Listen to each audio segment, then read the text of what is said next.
Bienvenidos a una biografía más de tu podcast favorito Diálogo con Segarte. Acompáñame a sumergirnos en esta historia de Paco Stanley.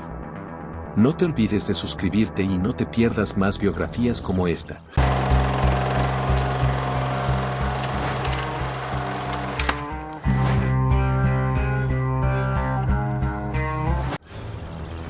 Paco Stanley, el crimen que desnudó a México, fama, poder y una muerte sin respuestas. La risa de millones de mexicanos se congeló la mañana del 7 de junio de 1999.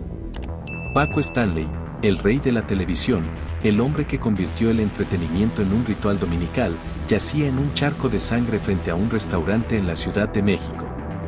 Su muerte no fue solo el final de un ícono, fue un espejo que reflejó las entrañas de un país atrapado entre el narcopoder, la corrupción y una sociedad sedienta de escapismo. ¿Quién fue realmente Paco Stanley? ¿Un cómico inocente, un juguete del sistema, o un símbolo de una época donde la fama y el peligro bailaban juntos en la cuerda floja? Nacido en 1942 como Francisco Jorge Stanley Alba, Paco emergió de los cabarets y teatros de revista, donde el humor picante y la doble moral eran moneda corriente. En los 80, su programa En Confianza se convirtió en un fenómeno cultural, un espacio donde políticos, artistas y el público se mezclaban entre chistes, albures y concursos. Stanley era el maestro de ceremonias de un México en transición, un país que salía del autoritarismo priista pero que aún se aferraba al escapismo televisivo para evadir la crisis económica y la violencia creciente. Su risa estridente y su traje blanco impecable eran una máscara detrás de la cual se escondían rumores de adicciones, deudas con el narcotráfico y amistades peligrosas. Pero el verdadero drama comenzó aquel junio de 1999.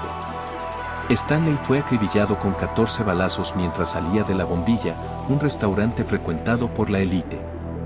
La escena fue dantesca, su cuerpo junto al de su guardaespaldas, su chofer gravemente herido, y cámaras de televisión transmitiendo en vivo el caos.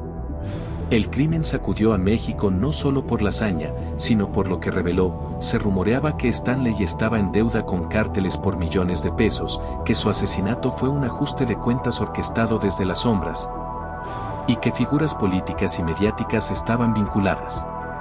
La investigación fue un circo, detuvieron a inocentes, se filtraron pruebas falsas y, finalmente, el caso quedó en la impunidad. Psicológicamente, Paco Stanley encarnó la dualidad de un país. Por un lado, era el tío divertido que unía a familias frente al televisor, por otro, un hombre atormentado por sus demonios.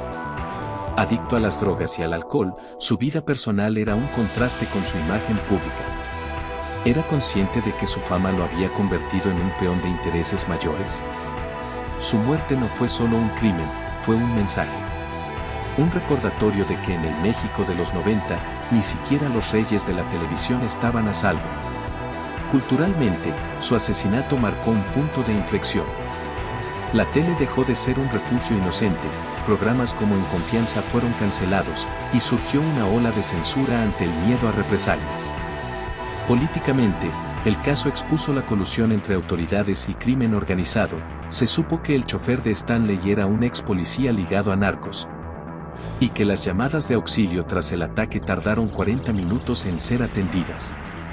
Socialmente, el pueblo mexicano se dividió, algunos lloraron a un ídolo, otros vieron en su caída la hipocresía de un sistema podrido. Pero hay datos que aún hoy estremecen. Se dice que minutos antes de morir, Stanley recibió una llamada misteriosa que lo hizo salir apresurado del restaurante. Que entre los sospechosos estuvo un famoso narco que luego apareció asesinado.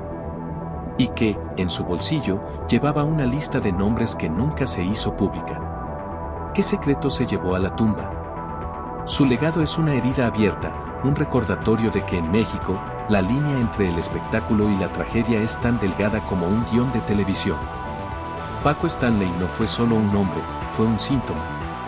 Su vida y su muerte narran la historia de un país que ríe para no llorar, que idolatra a sus héroes frágiles y que, tras cada balazo, sigue buscando respuestas en un espejo roto. ¿Fue víctima o cómplice?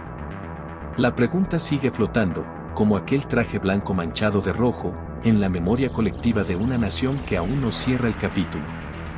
Gracias por quedarte hasta el final. comparte con tus amigos. Si quieres que realicemos una biografía de algún personaje que te gustaría saber más, solo deja tu comentario.